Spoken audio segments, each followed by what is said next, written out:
have the screen, no? And then later on, si Engineer Sampurna. Okay, sir. Yeah, so for the students, no, while listening to the presentation of your classmates, no, you can opt to turn off or on your cam. Okay, you proceed now, Engineer Casa, and then si Engineer Sampurna. Later na lang din si Engineer Turalba, no, sa iyang problem application. Oh, okay, Thank you. sir. Good morning, sir. Good morning, everyone. In my previous report, I left off moment frame column design. Uh, we have we have here a revised sample problem for this topic, adhering to NSCP 2015 with SI units. Uh, so we have the same structure with measurements converted into SI and are given loads for LRFD and ASD. So same man siya itong previous. For the given, our effective length is just equal to our unbraced length 4.3 meter or 4,300 mm. For our for properties of the member, natay yield strength na 345 MPa, ultimate strength na 450 MPa, and measurements for flange width and thickness, web height and thickness, and its plastic section modulus. So first, according to NSCP 2015, let's check whether the steel section, specifically their flange and web, is compact, non-compact, or slender. So for the flange, if our width thickness ratio is below lambda p, it is compact. If it is within lambda p and lambda r, then it is non-compact. If it is above lambda r, then it is considered slender. When solving B over T, let us first take note that B is equals the entire width of the flange over 2. So, katunga lang atong kailangan. Gi-show man po siya sa atong kuan.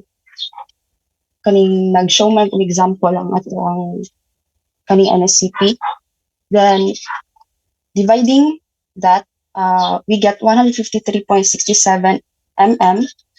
Then, divided by the thickness, 20.574 mm, which equates to 7.469.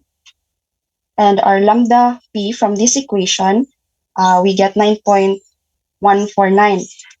So,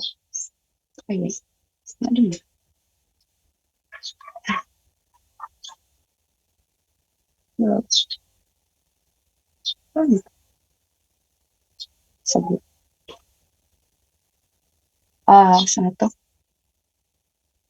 For the flange,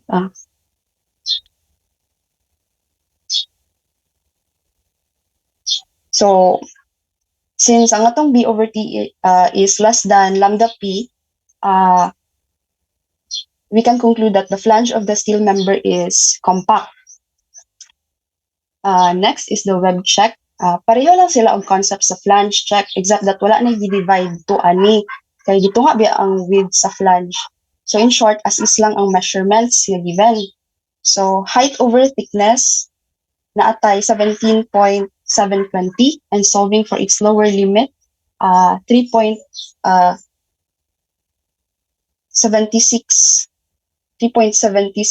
times square root of EFY lambda P is equal to 90.53.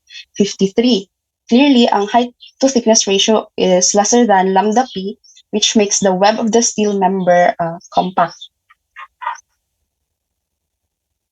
Looking at table 506.1.1 from NSCP 2015, atong itugma ang cross section with its corresponding flange slenderness and web slenderness.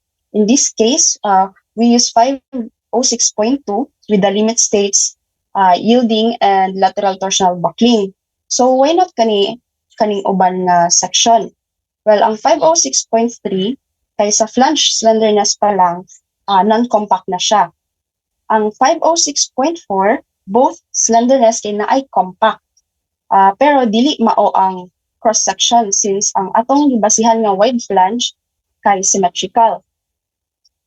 And the rest kay for the same reason nga dili both compact ang flange and web or lahi ang cross-section.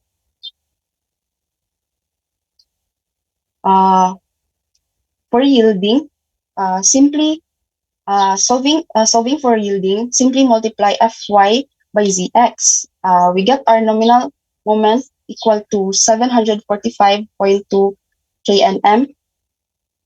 And for our lateral torsional buckling, we need the values for our limiting lengths LP and LR para ma-figure out nato kung unsa ang gamiton nga case kung kani ba ang 1, 2, or 3. So, pwede na to ni sila i-solve using these formulas. Or, if nagamit ka og standard steel section nga naa sa AISC, pwede na to i-utilize ang limiting lengths nga values nga naa sa AISC table 3-2. So, mao ni ang 10.8 and ang 43.1. Convert lang dahil na to into mm or meters. So, natay 3.29 meters and 13.14 meters. But I also tried using the given formula kaning sa LP og LR nag-solve pud ko ako, which takes time yun kay taas ang formula og dili tanan mausag input sa cycle. So, ang ako pud nga nakuha nga mga answer is duol ra sa AISC values, which akong nakuha sa LP kay 3.3 meters o sa LR kay 12.4. Pero kanilang yapon na itong gamiton para mas accurate. Recalling the given unbraced length sa atong column, which is 4.3 or 4,300 mm, which makaingon ta nga LB is greater than LP. Okay, naman itong LP. Then lesser than LR, kaya mas dako siya. So we use this kaninga formula kay ni-suit siya ani nga criteria sa ato ang NACP 2015. Ito ni siyang gamiton nga formula, and let's solve the CB first. So the lateral torsional buckling modification factor. And it should be less than or equal to 3. Okay, by using linear moment distribution, and again, we derive siya in terms of x. In terms of x, which can be located at the column's quarter points, we'll get the MA, MB, and MC. So from the given values earlier, our MU top is 272.52 kNm. Our MU bot is negative 433.86. And as I said before, substitute lang nato ang x sa corresponding quarter points, then naanatay values for our moments A, B, and C.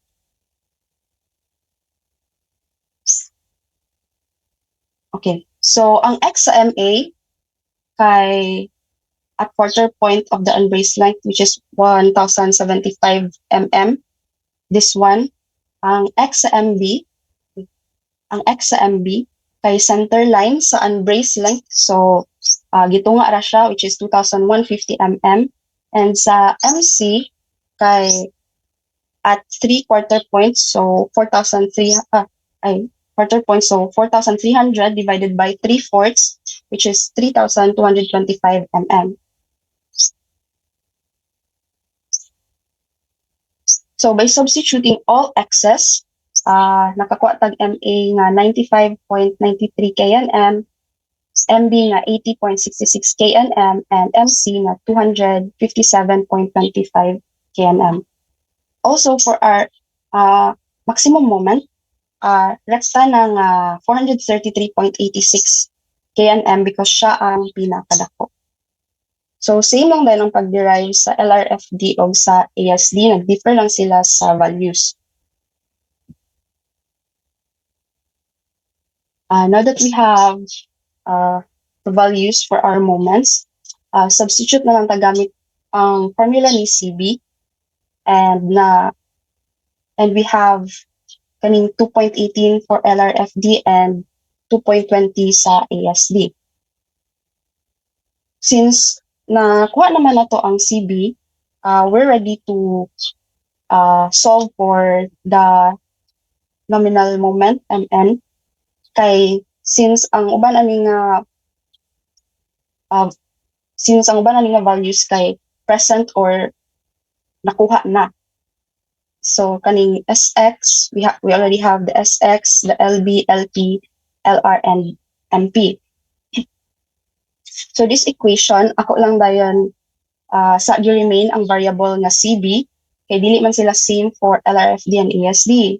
So dili ra nako sila gibutang, then i-apply lang nato ang mga safety factor. So times 0.9 sa LRFD and divide 1.67 for ASD.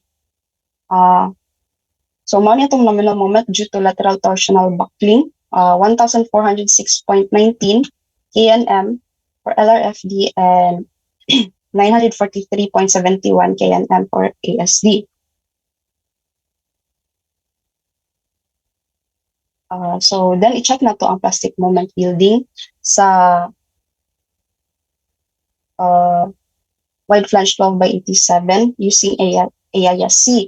So we have so natay measurement na 4.30 meters na LB. That is approximately 14 feet if atong i-convert, so that we can look up sa AISC manual table. So na rin tay 495 cubic feet nga, so nakakuha tag 495 cubic feet, which is equal to 671.13 kNm. That is lesser than 1406.19 kNm nga atong na-solve. And then again, the lower value governs, which is ang 671.13, kay dapat taman lang jud ta sa design moment or sa available moment.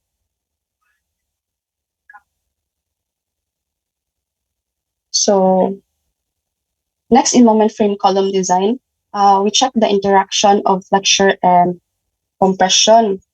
In this case, we check the same column, CL1. Kani nga mga conditions ang mo determine if safe ang atong column, if both bending and compression are acting together. So let us solve for PR over PC to see if it is less than or greater than 0.2. For RPR, it is 1036.44 kilonewton, which was given earlier from a second order analysis, then divided by kaning 4114.61 nga gikan aning 925 kips nga gi-convert from AISC. So yeah, mo na siyang available compressive strength na to. Then same process lang for ASD, nakakuha ta og 0.252 and 0.271. So because our both our PR over PC is greater than 0.2, we use NECP 2015 specification equation 508.1-1A, kanina formula, and then again, substituting the values. So MR for the required strength and MC for available flexural strength. We both get answers that are less than 1. That makes the column safe. So considering the design, wala na yung value sa Y, kay naka-orient man ang steel member perpendicular sa axis of bending, which is ang X, since expected man nga mag-sway ang building parallel sa longer side sa structure, maong wala na gi-consider ang Y. So lastly, for moment frame column design, we check the available shear strength. So the available shear strength of this member sa AISC manual is 193 kips or 858.51 kilonewton for LRFD, which is greater than the required shear strength given kani nga 155.69 kilonewton. So kay gamay man ang actual, makaya ra jud siya sa atong available shear strength. Kay siya man ang atong limit. In overall conclusion, the wide flange 12 by 87 is adequate to resist required strengths, compression, flexural, and shear given for column CL1.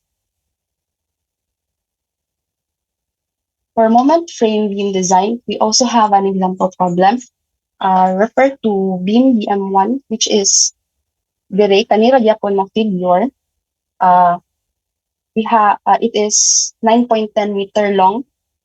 So verify that an ASTM A992 wide flange 18 by 55 is sufficient to resist the following required strengths. So mao ni kanina mga strength from second order analysis and assume that the beam flanges are braced at the columns. For given, we have our material properties, the Fy and Fu, our geometric properties, and our limiting lengths, 1.8 meters for LP and 5.36 meters for LR. Since the given length of beam is 9.10 meters, which is greater than LR, so obviously mas dako man jud si 9.10 kaysa sa 5.36, the limit states of yielding and lateral torsional buckling are applicable. Then we use this formula given in NSCP 2015 section 506.2. So kanisiya for yielding.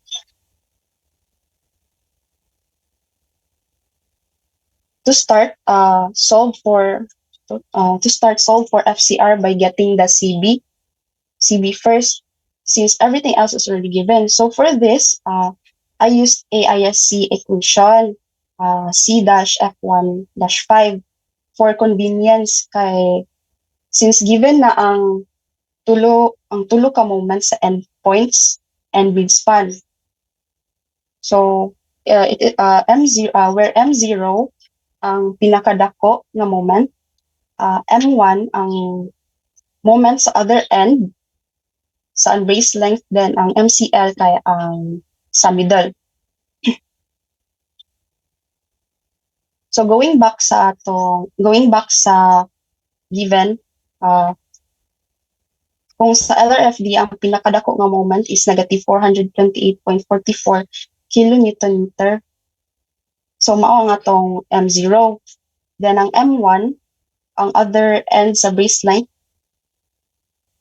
which is 226.42, then MCL is 79.45 kNm. We also have a condition during if M1 is positive, M0 plus M1 is automatically M0 plus M1 automatically equates to M0. Therefore, ang atong gamiton diri is negative 428.44 kay positive ba atong M1. So,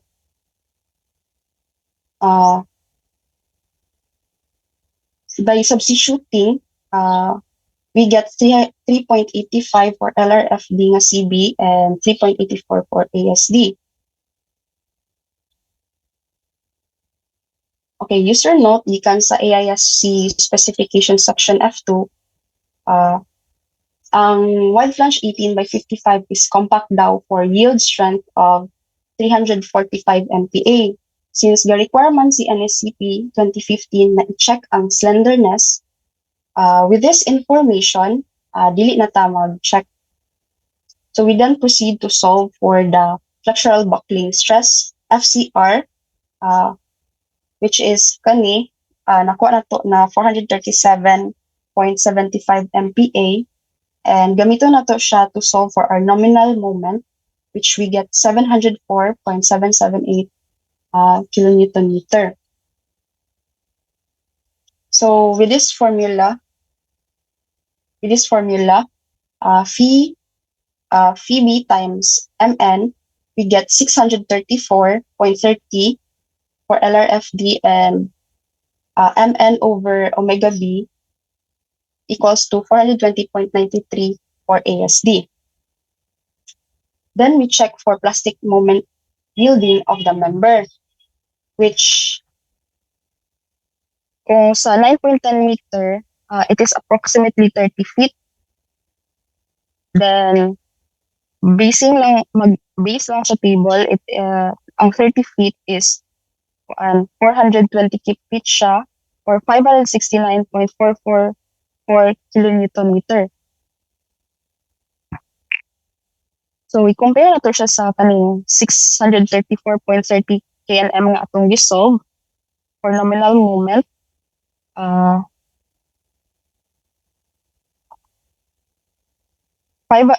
So govern yun ang atong 569 since it's lesser. And the required strength nga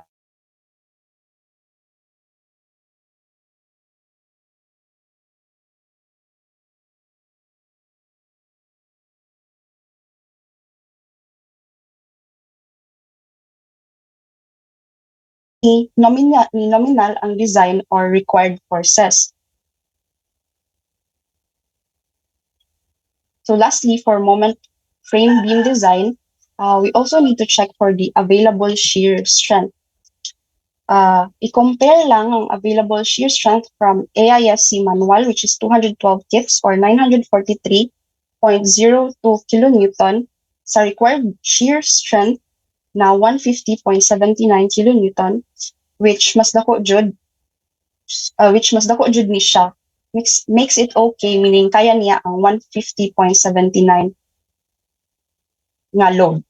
So in conclusion, the wide flange 18 by 55 is adequate to resist the loads given for beam BM1. And again, if naaman nag-fail sa mga pang check na to ganina, mag-change lang taog member sa atong structure nga i-simulate for second order analysis nga mas capable. So that ends my presentation, sir. Thank you. Thank you very much, no? Engineer Macasa, very informative, and I think this would help, no, sa your fellow classmates, no, especially when we are having now our hands-on sa software. So we will just cater 1 to 2 question, no, Engineer Macasa. And to start with, no, para ang ubang yung classmates is maka-ask for this. What are your observations, Engineer Macasa, between the LFRD and the ESD?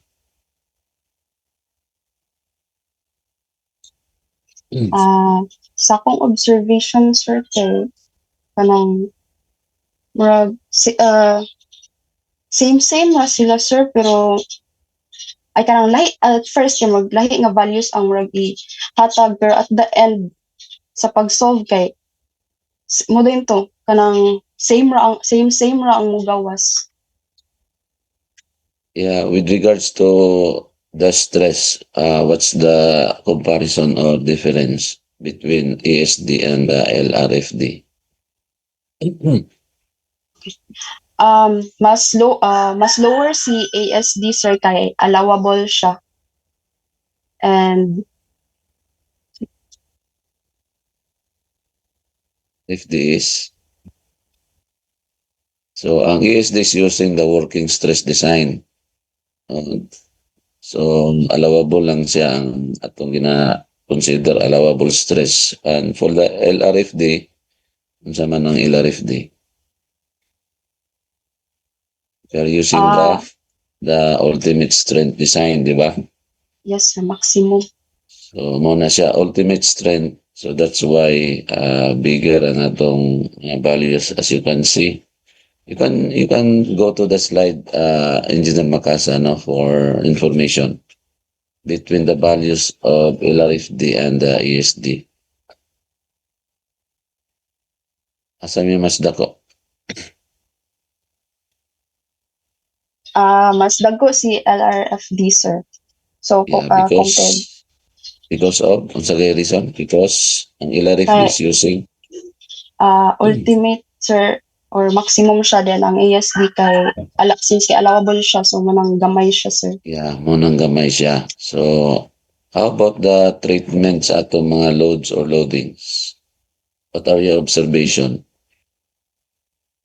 Ang ESD is wala siya nag-use og mga factored load, di ba? Wala siya nag-use sa mga factors like sa dead load nga 1.2. Nag-use ba siya ang ESD? Wala. Wala siya nag-use, sir. Yeah. ESD is not using mga factors no for the dead load, live load, and among others. But ang LRFD, nag-use ta og factor, di ba? Yes, sir. And how about for the economy, no? I think yung economy, since the is this not using kaning ultimate strength design but working stress lang. So na-tendency nga ang ESD is over conservative. No, or maybe a conservative ang yung design resulting to maybe na kay overestimation no sa structural members. But ang LRFD is maka-design ta og members which are economical in nature and somewhat efficient sa because we are considering no mga factored na mga loading and then we are considering ang ultimate strength design or kanang ginatawag nato nga limit state design no na naka-heard na mo ng limit state design. So synonymous na siya sa ultimate stress design no. And in the current practice nato in our NECP 2015 we are using the unsa man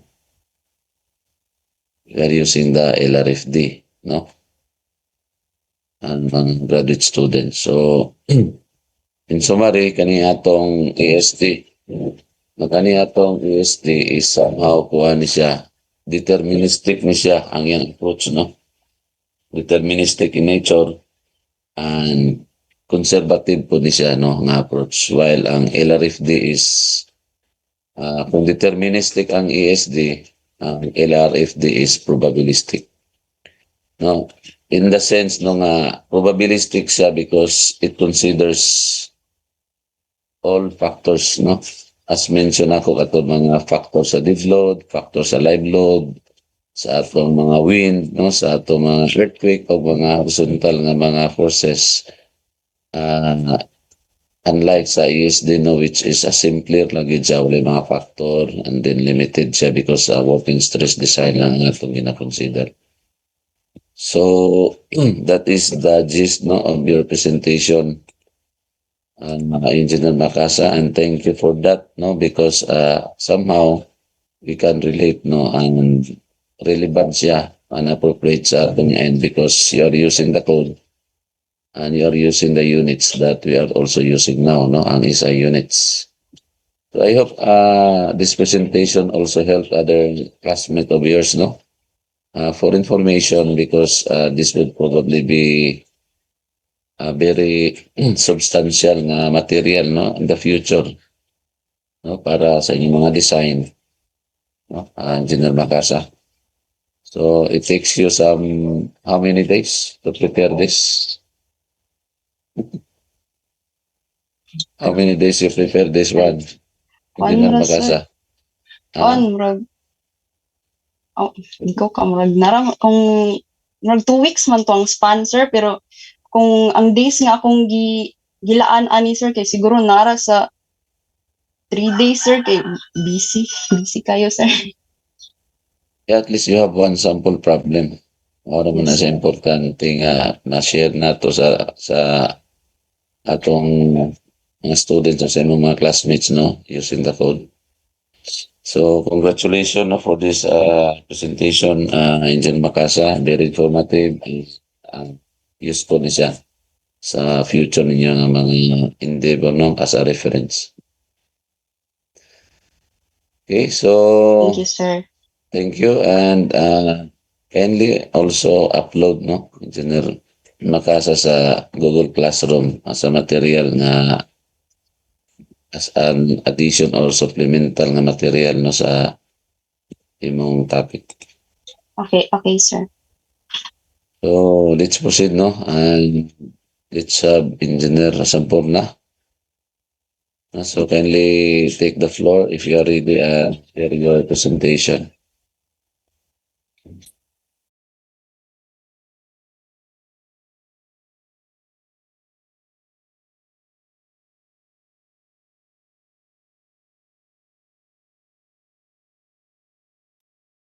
Hello, good morning. Madunggan na po, sir. Yeah, good morning. We can hear you, Engineer James. Kindly proceed. Sir. So good morning, everyone. Good morning.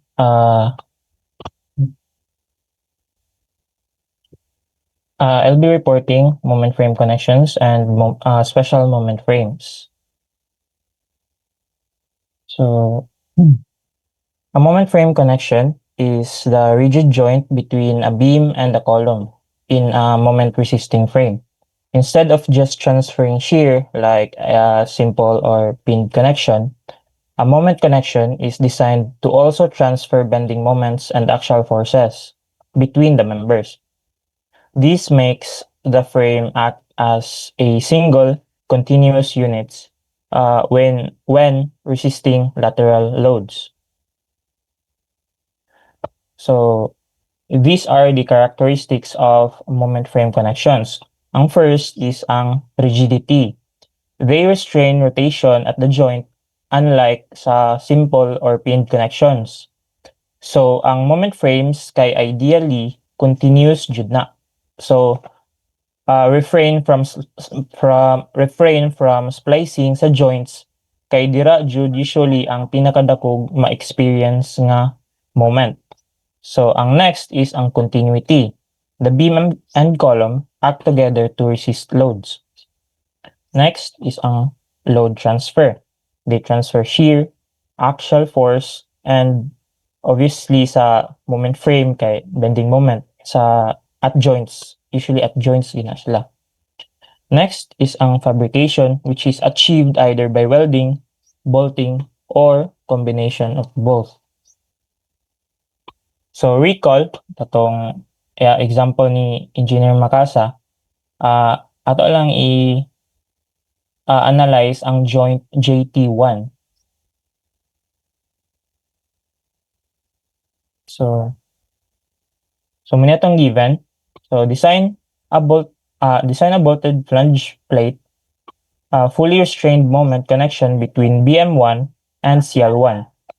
The preliminary design for the beam and column are ASTM A992 W shapes and ASTM A572 grade 50 is used for the connecting material.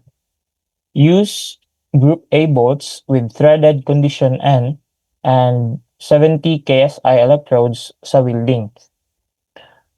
Use the given shear and moment for LRFD and ASD.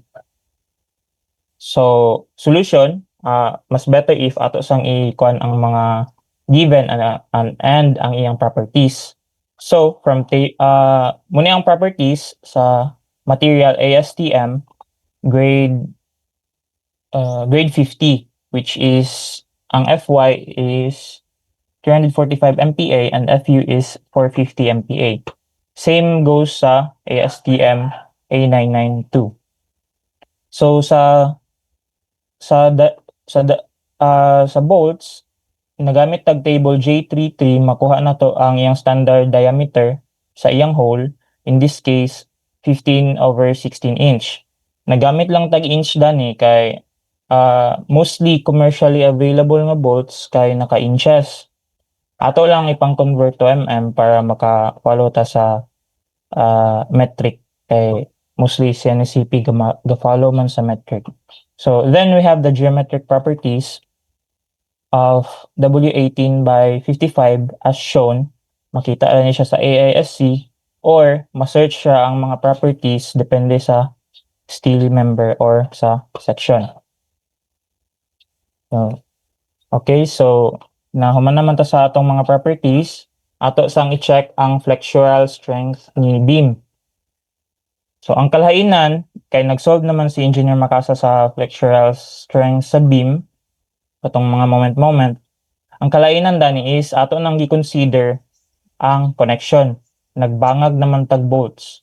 So maglahi na gid na ang iyang ang iyang strength, particularly i-consider nato ang iyang rupture. So i-check nato whether ang atong ratio or gamit ni atong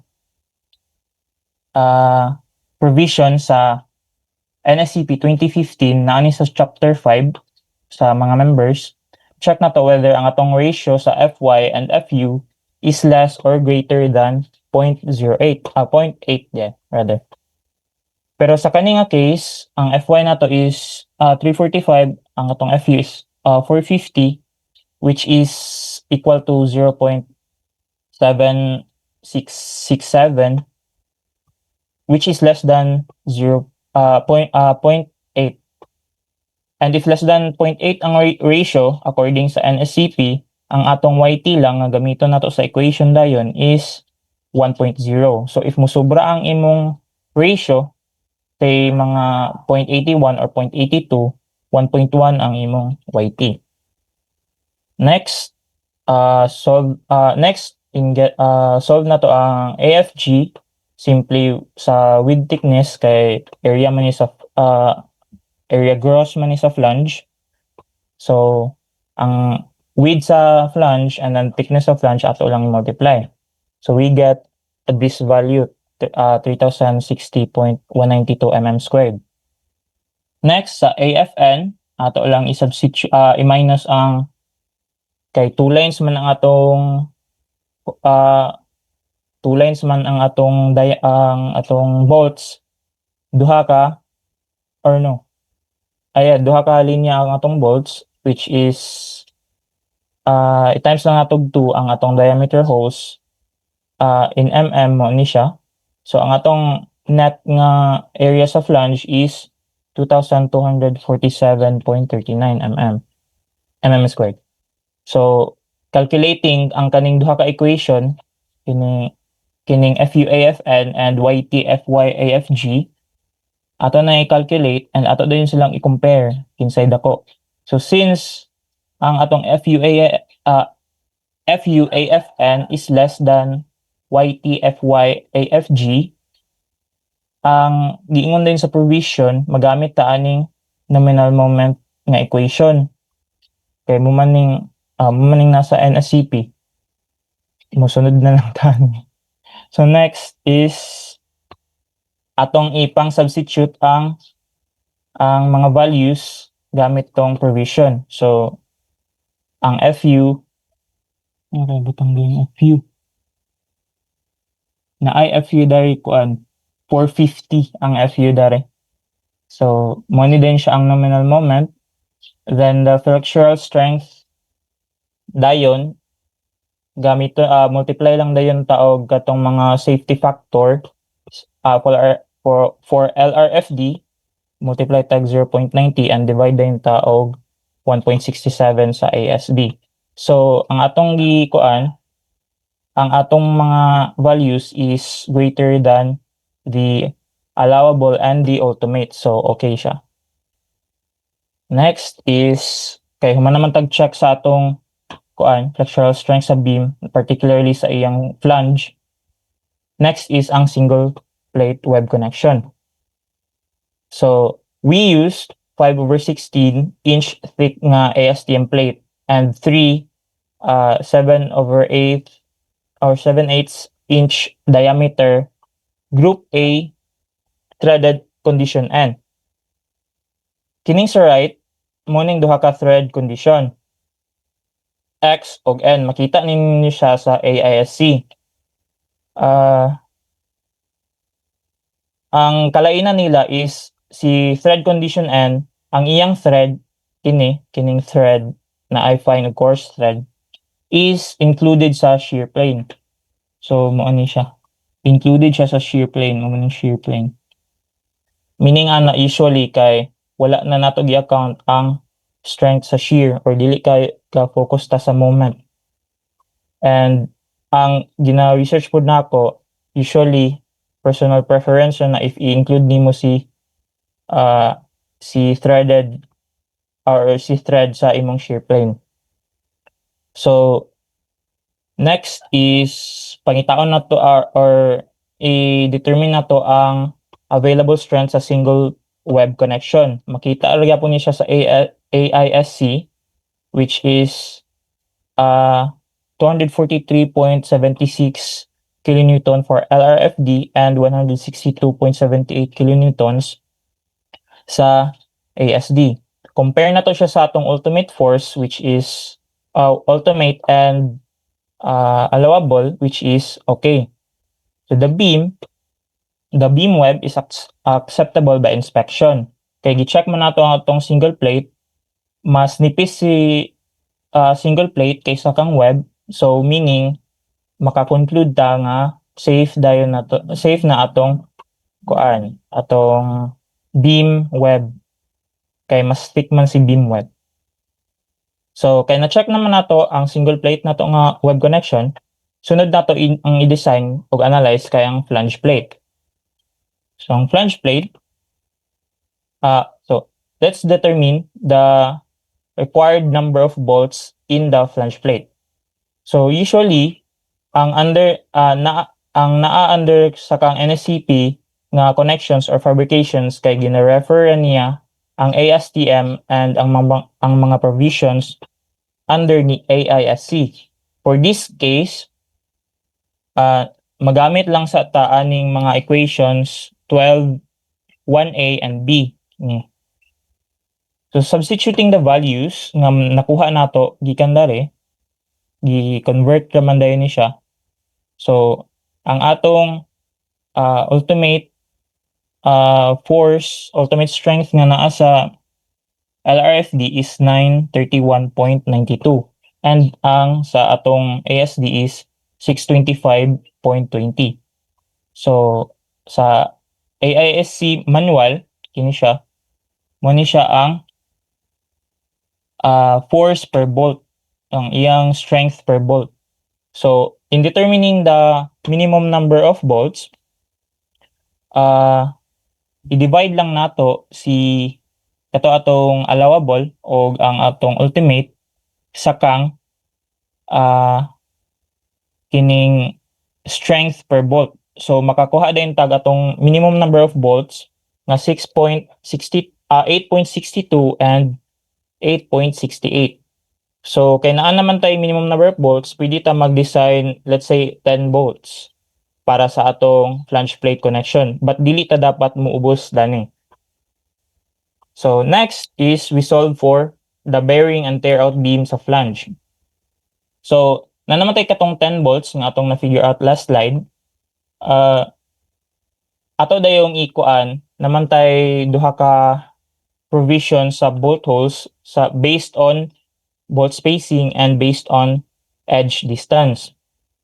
So atong spacing is 3 inch or 76.2 mm and ang atong edge distance is 2 inch or 50.8 millimeters. So ang ato dayong nadayon provision sa NSCP kini nga ang minimum edge distance kay dapat dili daw less than 1.5 sa 1.5 diameters. Meaning mo ni siya atong gi-check ang edge distance nato which is greater ang atong edge distance kay sa 33.35 which is padayon ta ning edge distance. Next is atong gi-check ang available bearing and tear out strength sa beam flange, which is makita sa table 7-4 and table 7-5. So ato lang nang ipang-convert yung values, mao na dayon ni siya. So sa kaning Rn, kaning N represents the number of bolts. Ang atong number of bolts nga based sa spacing is 8 ka buok. So mo ni siya 8 ka 17.86 nga strength. And ang dadto din sa edge is 2. Kay duha man ang nasa edge. Kay bali ingani ang forma. So naay 8 ka buok. Ay ingani. Tas kay base man siya sa spacing and ang kanida yon, ang duha is based sa edge distance meaning LE. Meaning LE. So ato na siyang gi-check and gi-compare nato dako kayo iyang available bearing nga bearing and tear out strength, which is ni-suffice siya sa ni-suffice siya sa atong ultimate and allowable. Next is we size the flange na dayon for tension force.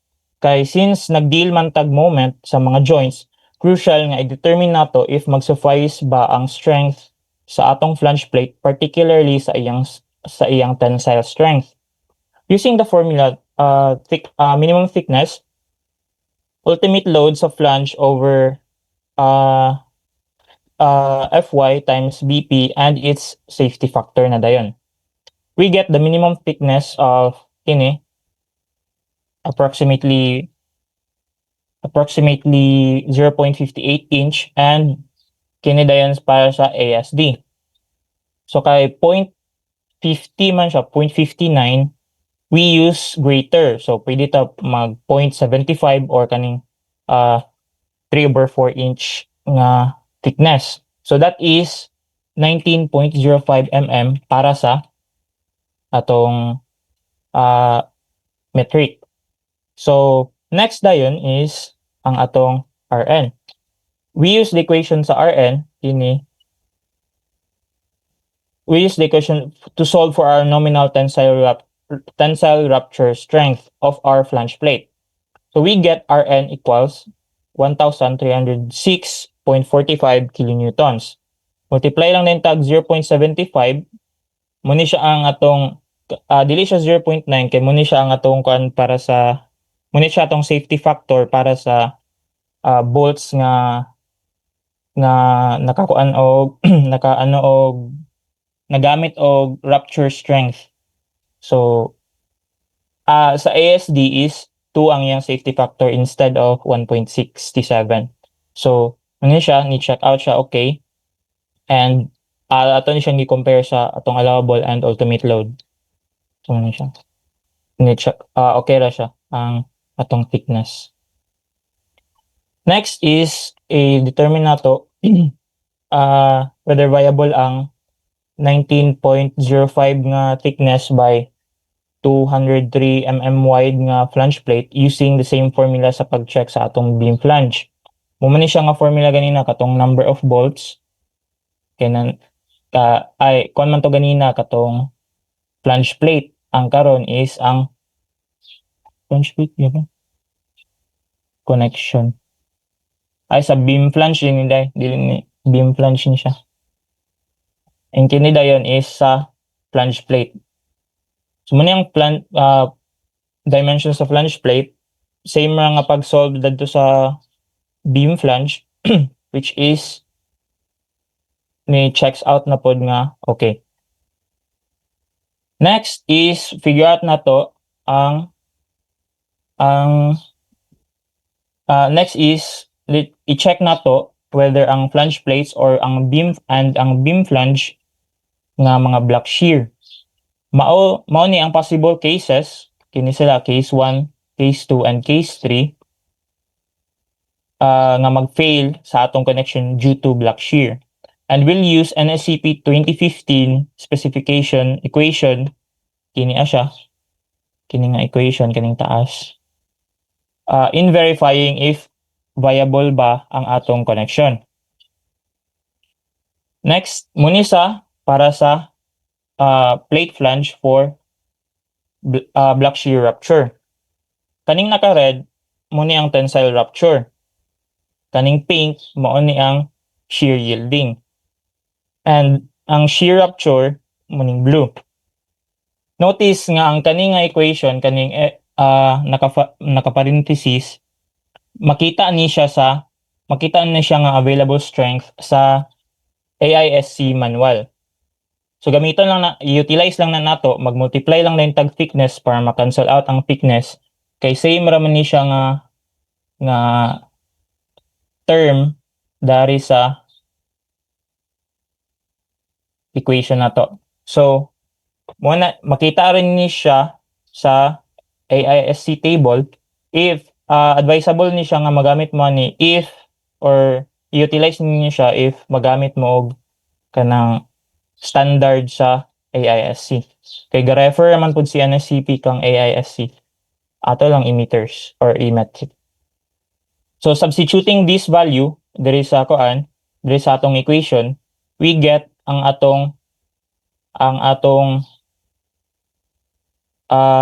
nominal strength sa atong block shear rupture sa flange nga greater sa kaniyang yielding, which is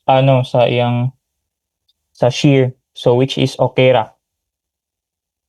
Next is ang plate flange nga case 3. So man siya same, pero ang sa kani nga case ang tensile rupture kay atong pang isolve. So mo ni siya atong area net times ng tag thickness sa atong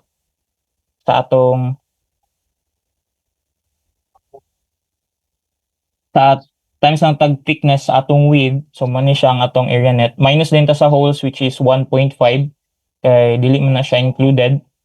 And makuha din nato ang atong FUANT UBS. So same as ganina, kini siya is nasa table, kini po is nasa table, which is kung atong i-substitute sa atong equation, ang ato dayong kuan is okay. Ang atong structure is okay.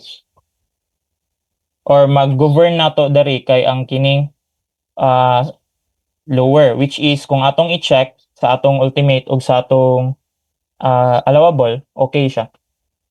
Safe ra. Next is ang pag-check sa beam flange, sa beam na ni siya for block shear rupture.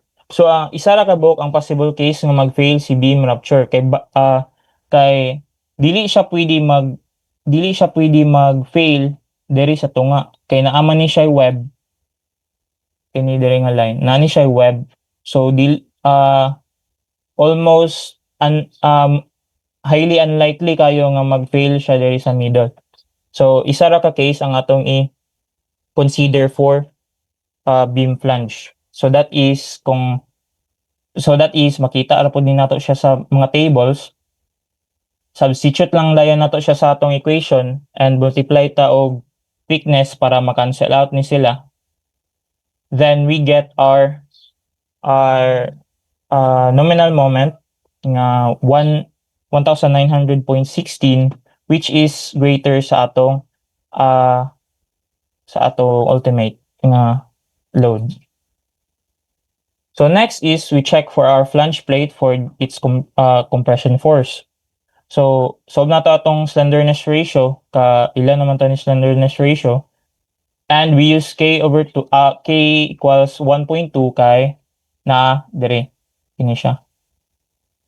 So ang atong radius of gyration is just equal to t over square root of 12, which is equal to 5.50 mm. That is ang atong slenderness ratio dayon is equal to 16.6.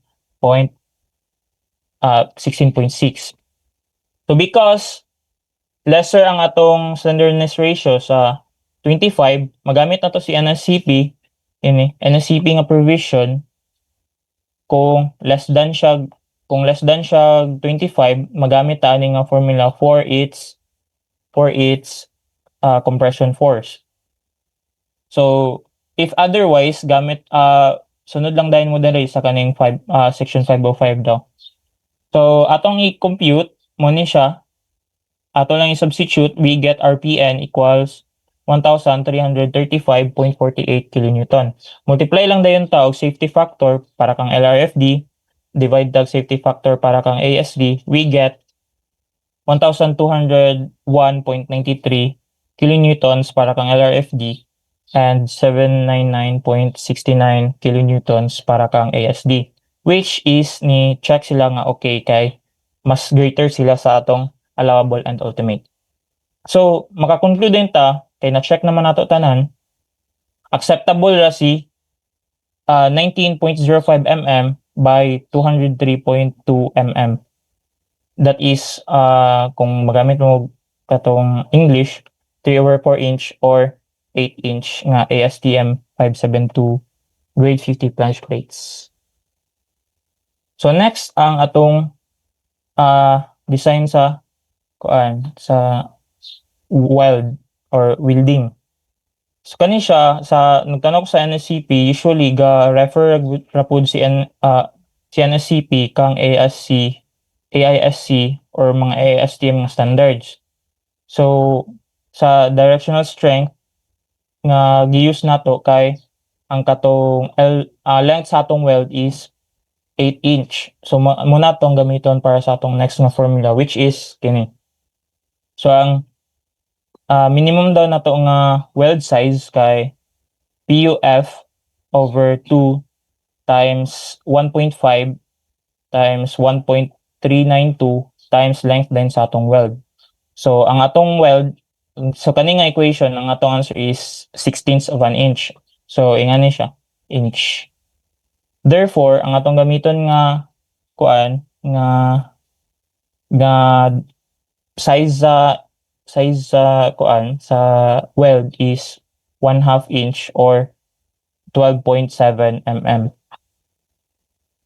So kung mahuman na to nimo check tanan, mo na din nimong final nga joint connection.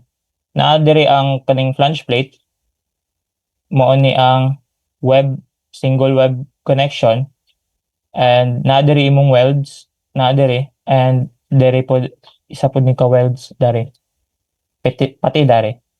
So ang 70 KSI nga weld is strong naman na siya, naman po na siya sa NSCP. Allowed man po na siya sa NSCP. So next topic is ang special moment resisting frames or SMRF. So in terms of structural behavior, beams and columns are rigidly connected. Kaya according pa kang previous reporter, moment frames should ideally resist moments at their joints. A special moment frame is the safest and most ductile type of moment frame. Required in high seismic zones like the Philippines, designed so that beams yield and absorb energy while column remains strong and stable. So intended pod nga mag-form og plastic hinges kining mga hinge. Intended nga mag-form og plastic hinges sa beams during earthquake. Kay in case if naay strong earthquake, dapat si beam ang una nga mag-fail. Maong always jud go follow si SMF sa strong column, weak beam nga design. Mao ni ang desired nga plastic collapse mechanism, kini siya. So ideally kung mag-earthquake, ingani mo fail ang imong, or dili mag-fail, ingani mag-form ang imong structure. Kay if ang column ang unang nga mag-fail, possible nga catastrophic ang result. Kay ang imong column man ang foundation gyud sa imong structure. So next ang strong column, weak beam nga concept. So columns are designed to be stronger than beams at the joint. So na din tay ginatawag nga kaning reduced beam sections. Mao ni ang way nga maka-guarantee ta nga mag-form sa plastic hinges during strong seismic activities. If manotice ninyo naay gap gamay or distansya from column, so that that is to prevent plastic hinges from forming diri gyud sa iyang connection. So dili pwede nga mag-form og or mag-form og dere or mag-fail dere kay diha man ang atong connections. So dapat mag-bend lang siya diri sa plastic hinge. So by doing so, safe ang atong mga connection katong mga bolts and welds, and mo result ni siya og more stable and ductile nga structure. According po daning Ohio State University, kung gamayan nato atong section kaning RBS, kaning reduced beam sections, kani gigamayan man ni siya diri dapit, muni ang atong plastic hinge nga zone kini siya diri. So kung tan-awon nimo sa ilang pag-analyze, mas dako og stress nga nakuha ang reduced beam nga section.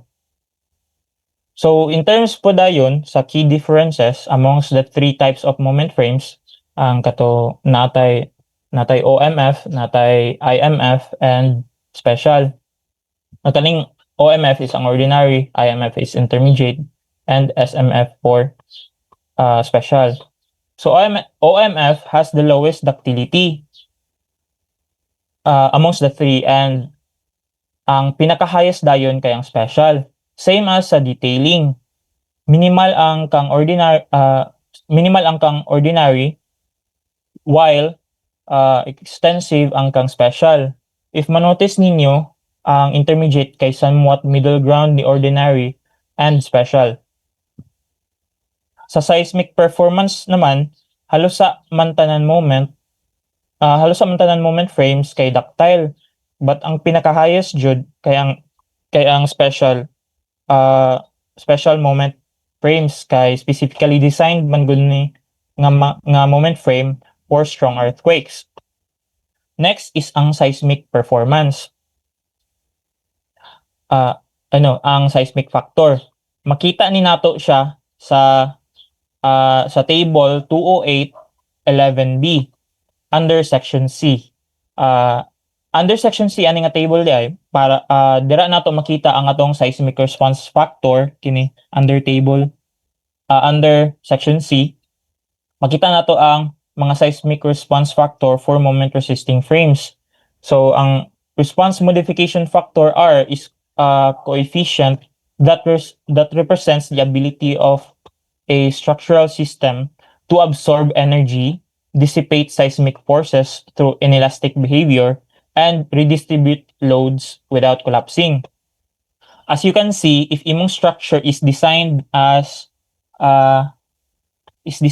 kaning moment resisting frames, so unya dito ka mag-build dayon sa seismic zone 4, makabantay ka nga no limit NL ang atong meaning no limit na siya. So allowed na siya sa NSCP. Whereas if mag-design kag IMF o OMF nga structure sa seismic zone 4 sa Philippines,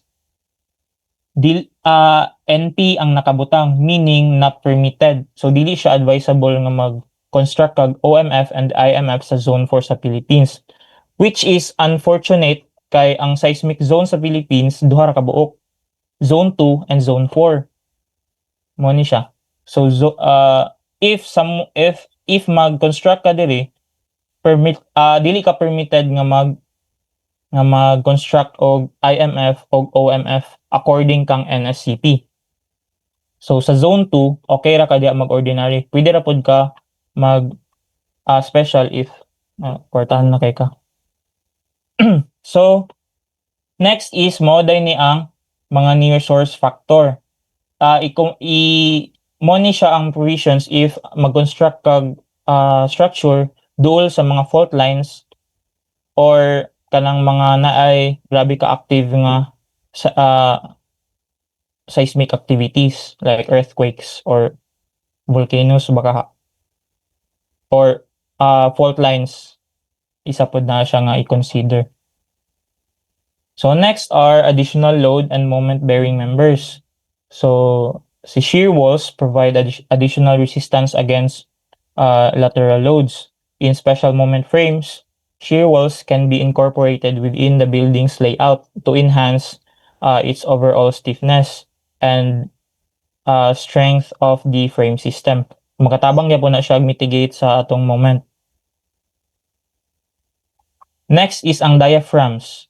Diaphragms are kanang horizontal structure elements such as floors or roofs that help transmit lateral forces to the vertical elements of the frame system. They act as stiff, strong rigid plates that distributes the applied loads to the columns and shear walls. So like sa shear walls, kini siya is more on horizontal while si shear walls kay pa-vertical. Next is ang energy dissipation devices. These devices are used to mitigate effects of dynamic forces through energy dissipation. So, nganong importante kayo mag-dissipate og energy? So, ang earthquake man good kay mag-release sila huge amount of energy and mostly ang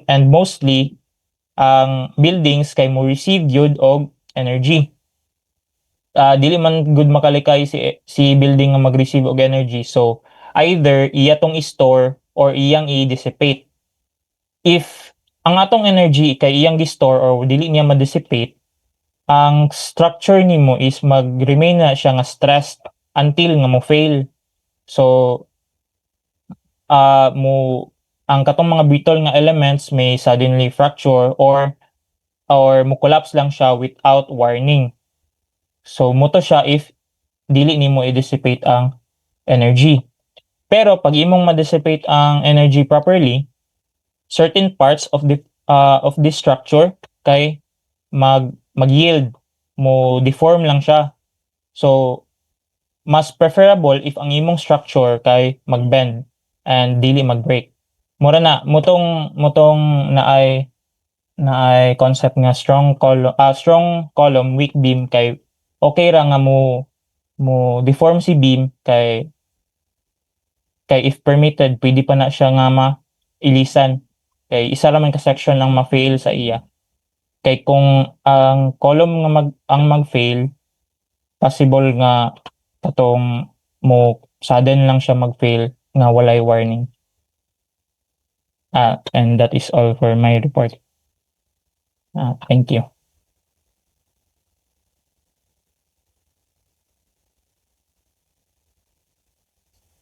Okay, so thank you very much, no, Engineer James, for that presentation. You have mentioned, Engineer James, no, that actually we have two zones, no, sa Philippine seating, Zone 2. And Zone 4, sir. Yeah, Zone 2 and Zone 4. Can you share the slide? Sir. So, you can only apply special moment resisting frame sa Zone 4. Yes, sir. But the two others, the ordinary and intermediate, is applicable sa Zone 2. 2. Yes, sir. But based on what's happening now, do you think Zone 2, especially Palawan, is exempted of the high magnitude earthquake? Murag dili na, sir. Konto man po ni si NSCP, sir, sa 2015. So, feel na ko if mag-release sila bago nga edition or kanang i-revise nila, sir, kay ma-include na gid na si Zone 2. Yeah, so based on actual, no, due to climate change, maybe Yes, sir. some of the factors, no, kay climate change and then the fault na geometries na to karon sa mga fault lines, Yes, sir. and among others were just some of the factors, no, that contribute, no, or contributed to this changes, no, sa atong code siguro. So Palawan, for example, no, for instance, is now experiencing a high magnitude ng mga earthquakes, no, dili na sila exempted. So among the islands, no, in the Philippines, so dili kita, no, island or islands are exempted, no, from this big one. Yes, sir. No, so we really expected that this 2015 code na to will have some major changes, no, sa latest na po nila nga i-release. I think 2025 na siya nga inisip, no, 10 years from 2015, so they will release. And according to the PBOX, no, there's a PBOX, I think na ilang director dito, si Dr. I forgot his name, no. He is responsible, no, for the earthquake section, no, sa NECP code na to. Nalimtanan ako yung name, no, and I think he had mentioned, no, during our convention sa Davao, that there will be major changes, no, sa zoning, especially sa mga designing, no, sa atong mga building structures sa mga zone 2 and 4, no, sa Philippines. So basin daw that mawala na ang zone 2. Basin daw because of the climate change. So I think this is a very good presentation, Engineer Samporna, no, and you have mentioned also the 3 types of the moment frames, no, the ordinary, intermediate, and the special moment frames, and then you have also mentioned the comparison, no, of the 3 with regards to the ductility, sa mga detailing, seismic performance, and I think that would help also, no. The cost is low because dili man gani siya specialized nung resisting frame ang ordinary, ang intermediate. So expected yun ang special is high because this is being used, no, to address the seismic or earthquake aspect na sa design sa atong buildings. Engineer James? Yes, sir. Mas I think you have mentioned also some part, no, katong strong column, weak beam presentation. Yes, sir, nara, sir. Yeah. So we can also simulate that one instead. Have you tried, Engineer James? Wala sir, kay kuan kanang mag-feel ako sa 2000 nata nilang gamit, sir. Yeah, we can also simulate that one, no, sa stud. No, kana nga presentation nimo kanang of the right side, no, sa Ohio State.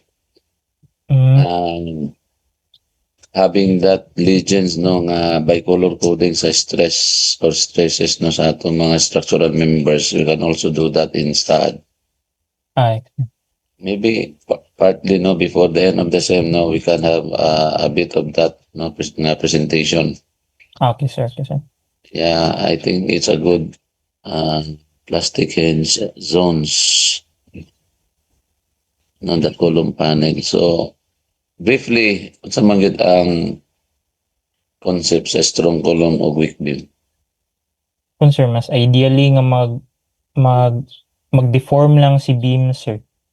So, mas ideally nga ang katong deformation nimo is mag-occur sa beams instead of sa columns. Okay. Mas catastrophic man ang result if ang column ang mag-fail. About if what's happening is the reversal of that. So may metabo sa strong column, weak beam. Sa reverse nga pasabot nimo sir kanang Ang column ang nag-deform.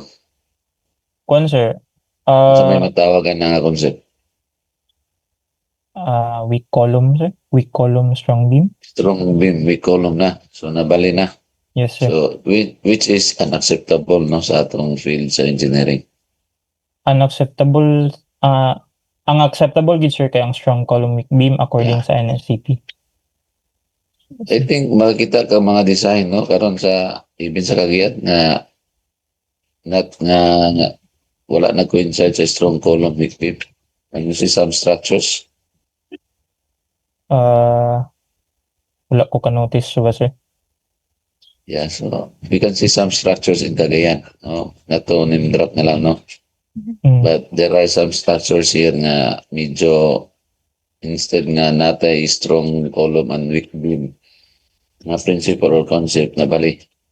Mm. So, kung sa may disadvantage no kung dili na nun strong column and weak beam.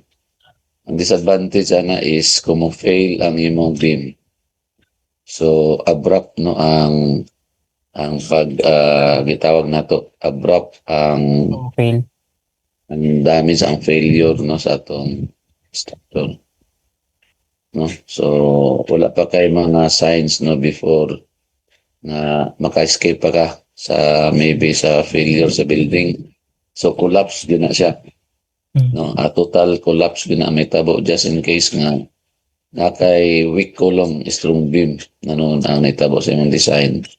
So, there would be an abrupt collapse no sa imong building kung may tabo na siya. So, ang advantage lang po kung naka-strong column o weak beam is mo na siya. Ang beam lang ang mo bend or ma-displace or ma-deform. And then ang column is can stand still no sa strong motion sa atong earthquake. So dili siya advanced or abrupt ang iyang pag-collapse. So there's no tendency and the probability is high no nga dili mo collapse ang building because of this strong column and weak beam. Okay? Yes. So, I think you presented what is needed to be presented, Engineer James, no? And thank you for that presentation. And due to time constraint, no, we are already 9:30. Ano ba si Engineer Turalba? Rogelin? Okay, thank you for Yes, that, Doc. Engineer James. And Thank you, sir. how many slides ang imo, Engineer Rogelin?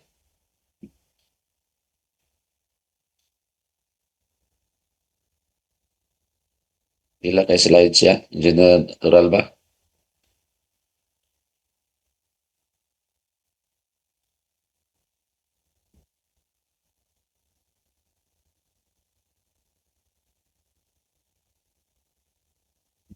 Si Engineer Turalba. Anyway, it's time, no? Ready? So let's call it a day, no? Ang mga graduate students. And thank you for the comprehensive and informative na presentation, Engineer Modelo, no? And Engineer James, and maybe again, no? I-remind ta mo kano sa atong midterm exam, mga graduate students.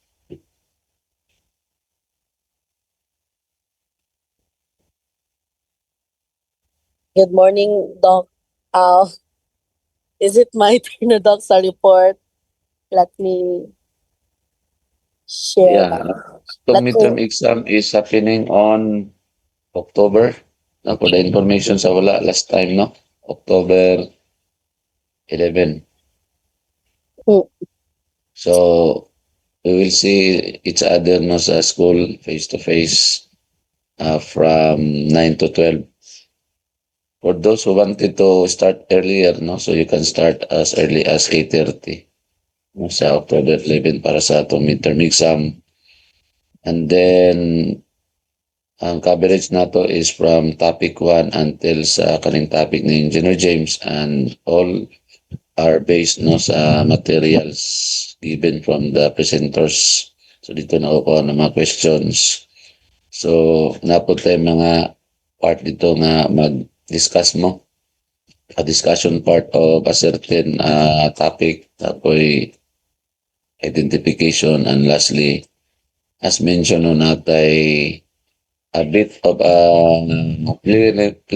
preliminary no sa atong STAAD software no nga simple lang basic nga still design no, and then you'll just apply all those covered na sa midterm ng mga topics sa STAAD na software sa inyong respective na mga computers or laptop or desktop. So I expect no nga you will bring your own laptop no during that day, and the assignment given to you no it will introduce you sa katong nga na-mention ako nga a bit of a hands-on no sa basic na steel design no sa during our midterm na exam sa October 11. So, hope nga may schedule na ninyo ang inyong face-to-face ng exam for those students na gikan pa sa layo. So, you can strategize, no, to come in school in person during that day. So, Engineer Rogelin, pila kay slide na mo, Nani sa mga 20 do. Okay, we'll just present that one sa next meeting na lang nato sa next week sa Thursday. Due to time constraint nato 9:30 na. So thank you everyone, no? Thank you and see you on next meeting sa October 2 sa during the presentation ni Engineer Turalba. So thank you everyone and have a pleasant morning. Thank you, sir. Noted Thank do. you, sir. Thank you, Upload sir. lang, Engineer James, ang inyong mga materials sa Google Classroom. Mag-share po sa inyong mga classmates. Yes, sir.